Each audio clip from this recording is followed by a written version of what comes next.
सुधांशु को आपसे जरा एक दो चीजें समझ लूं। आप रेलवे में, आप सेकंड जनरेशन, आपके पिताजी भी, आप भी, और आपका ये स्टेटमेंट कई जगह मैंने आज पहले भी सुनता था। आप ये कहते थे कि भाई सपना मेरा ये है, या किसी भी एक रेलवे मैन का, कि हिंदुस्तान में आप जब अपनी वंदे भारत की बात करते थे, कि हिंदुस्तान के आम आदमी को वर्ल्ड क्लास सुविधाएं मिलें, ये आपका सपना है।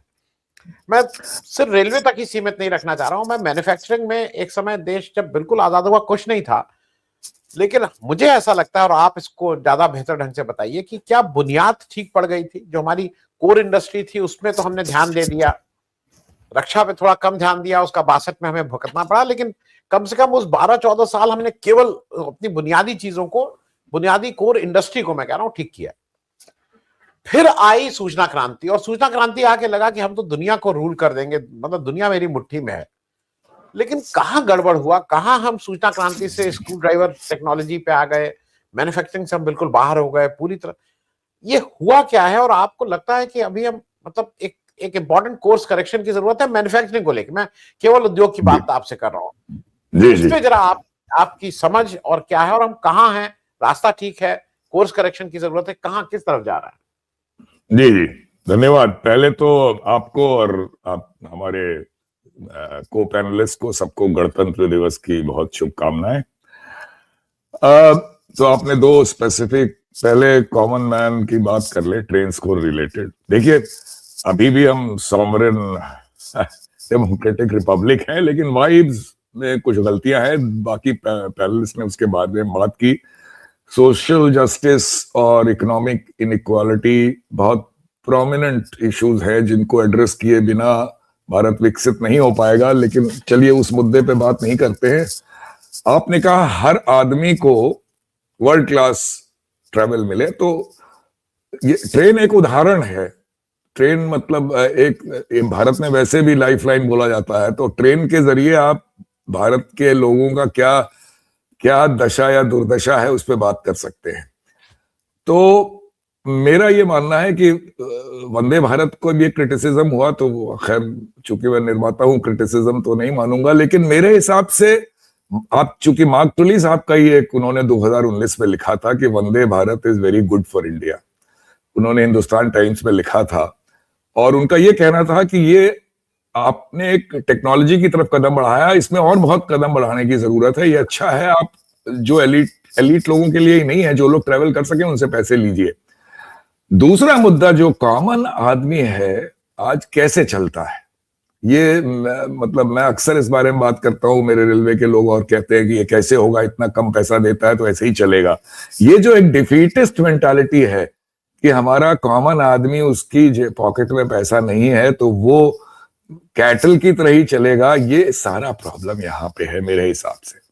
आज की डेट में, मैंने पहले भी आपके शो में कहा है कि अभी भी एसी फर्स्ट और एसी सेकंड को भी सब्सिडाइज करते हैं आप। उसकी कोई आवश्यकता मुझे समझ में नहीं आती।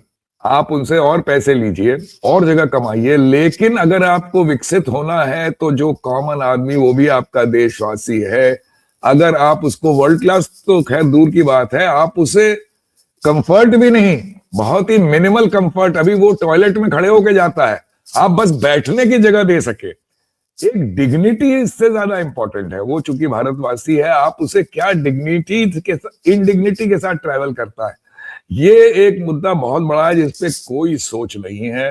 केवल हेडलाइंस के लिए कि इतनी नॉन एसी कोचेस बनेंगी और लोगों में खुशी की लहर और अमृत भारत बन जाएगी। ये कॉमन आदमी जो बेचारा 24-24 घंटे खड़े होकर ट्रैवल कर रहा है, उसको, उसमें ये सब खबर से कोई खुशी की लहर नहीं आएगी जब तक उसे कम से कम 24 घंटे का सफर करना है, कम से कम बैठ के कर पाए। ये मेरे हिसाब से एक बहुत बड़ा मुद्दा है, और ये ओवरऑल पिक्चर जो रिपब्लिक की है उसको दर्शाता है कि इसकी तरफ आपका कोई तवज्जो नहीं है। मैं बल्कि ये कहता हूं कि आप इस बारे में सोचिए, और घाटे में चलाना है तो भी उसको दीजिए। आप अगर विकसित हो रहे हैं, 7% से ग्रो कर रहे हैं, लोगों की इनकम बढ़ रही है, 10 साल बाद, 15 साल बाद उसकी पॉकेट में इतना पैसा आएगा वो किराया दे पाए। लेकिन तब तक सरकार की ड्यूटी बनती है कि हर भारतवासी को, खासकर से माइग्रेंट लेबरर्स वगैरह को भी डिग्निटी के साथ ले जाए। तो ये तो सपना ही रहेगा, क्योंकि इस बारे में कुछ खास हो नहीं पाया है।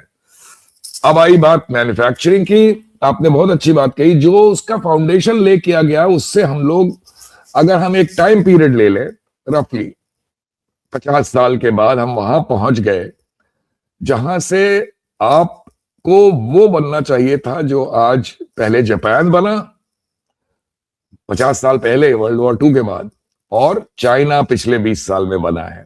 उनसे सीखने में कोई बुराई नहीं है, लेकिन हम नहीं सीख पाए। हम केवल फैक्ट्री ऑफ द वर्ल्ड बनने का सपना लेके रह गए। हम देखिए मैन्युफैक्चरिंग का क्या है, आप ईज ऑफ बिजनेस और तरह से इंप्रूव कर लीजिए, सारी फैसिलिटी दे दीजिए, टैक्स माफ कर दीजिए, आप क्या फैक्ट्रियां लग जाएंगी, विदेशों से आके लगाएंगे, आप बहुत कुछ बनाने लगेंगे।